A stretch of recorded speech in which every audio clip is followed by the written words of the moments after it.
You were going to tell us about your summer vacations. Oh, even though we weren't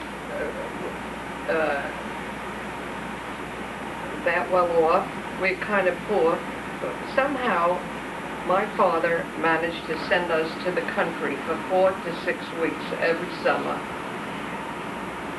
The trip to Ferndale, Sullivan County, New York, today would take 90 minutes. You go on the thruway and you're there in 90 minutes by car.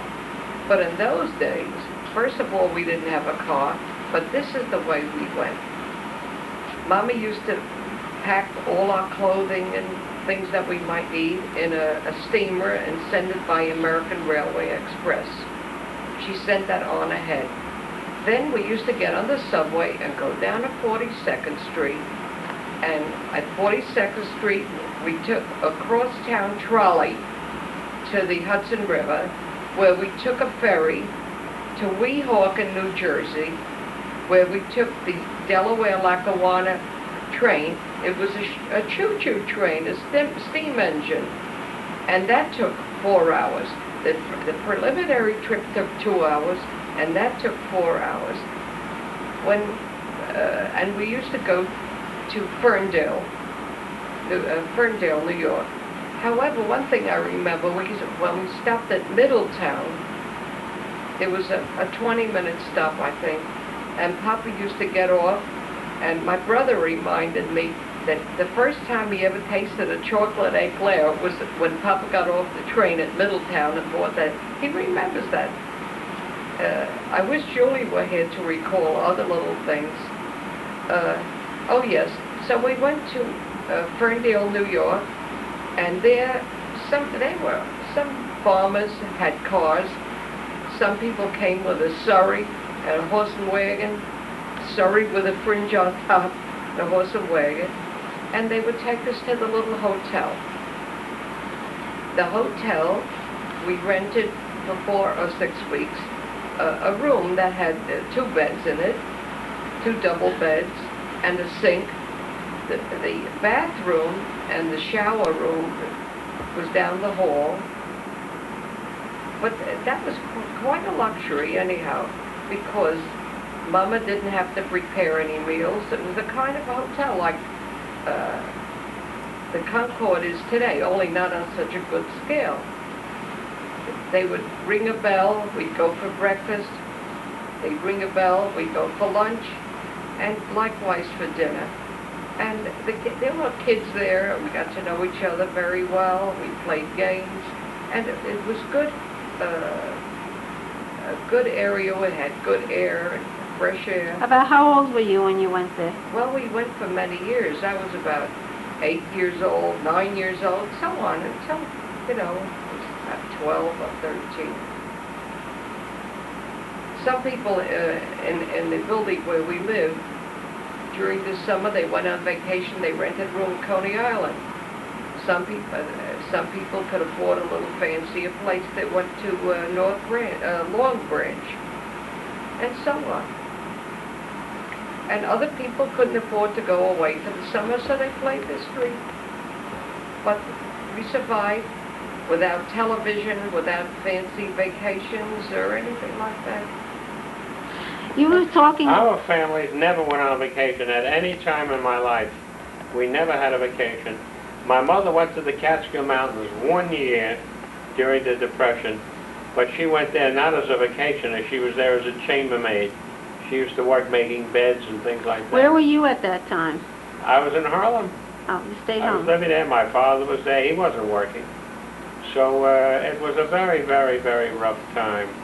But we never had a vacation, never. My father never had a vacation. My father worked 7 days a week.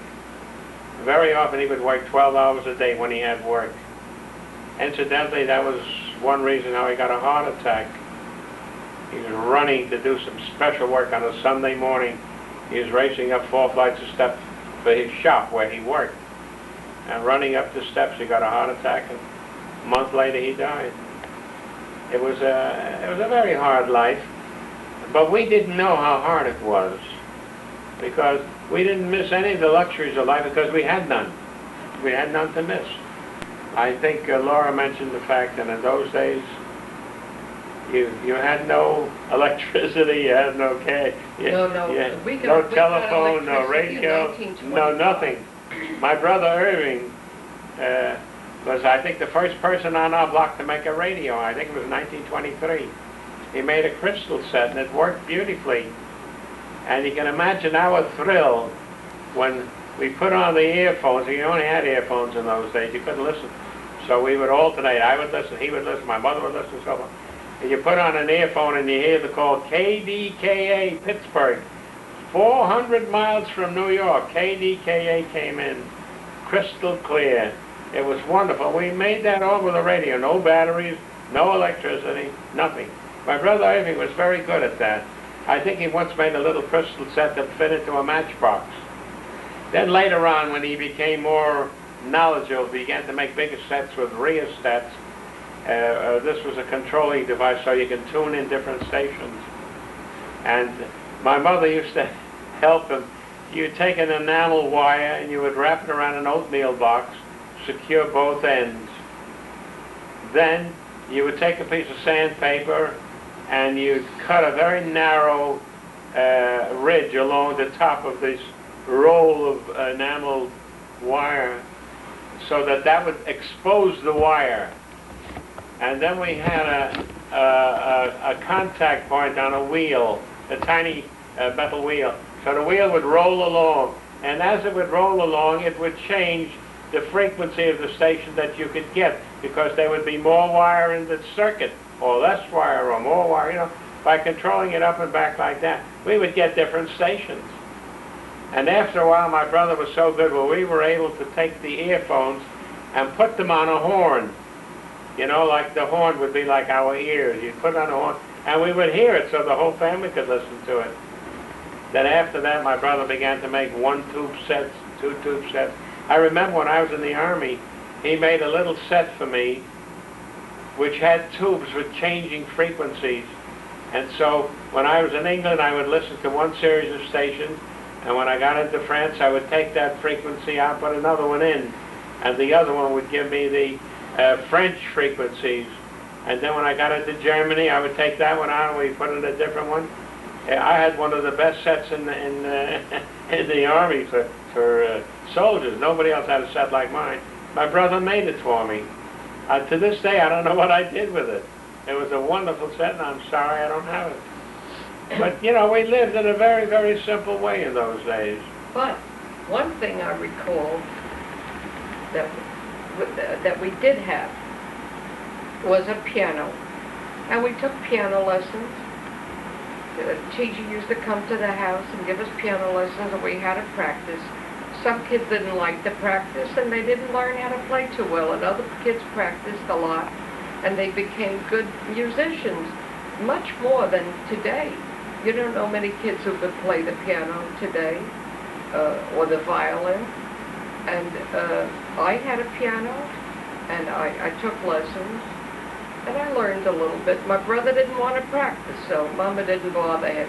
To this day, he says, you should have forced me. He's sorry he didn't learn how.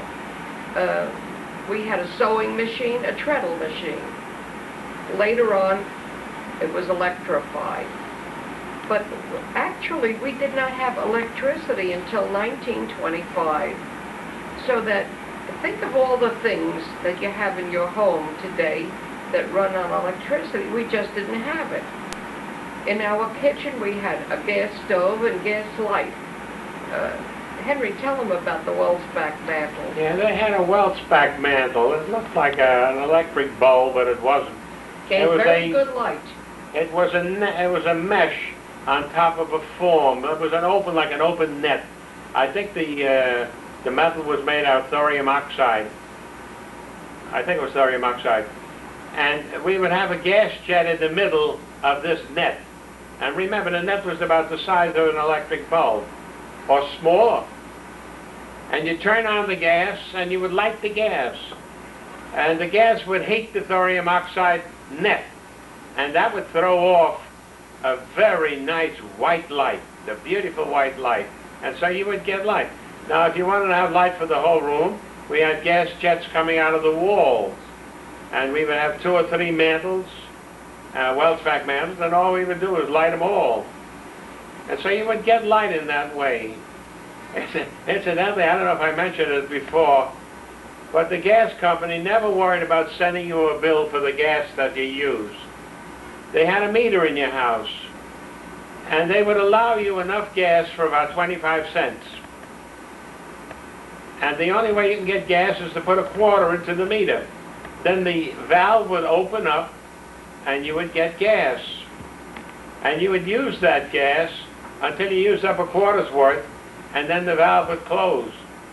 And the gas would go out, the stove, if you were cooking, didn't make any difference, the gas would go out. So then you had to have another quarter. You put in another quarter, the valve would open, the gas would flow again. And there was a crude way there. Every once in a while you wouldn't have a quarter, and then you're in trouble. Usually you went to your neighbor, have you got a quarter? Neighbors, like yeah, that? we'd go to neighbors and so on. It was a sort of a primitive existence, but we didn't know that it was a primitive existence. See, we didn't know that. That was our way of life. And, in the kitchen, we did not have a refrigerator, but we had a very good ice box. We used to get maybe a quarter ice a day, every day. But in the winter, to save the quarter, we had a box outside of the kitchen window. How did they anchor the box? We nailed it to the frame around the window. And It was like a big fruit box made out of wood. the people used to, most of the mothers or women in the house, they used to shop every day anyhow. We didn't have freezers or shop once a week and have supplies for the week. They shopped every day. And it was a sort of a social experience. Going down to the butcher, you get news about everybody, the grocer, and you'd meet your friends, and that was it.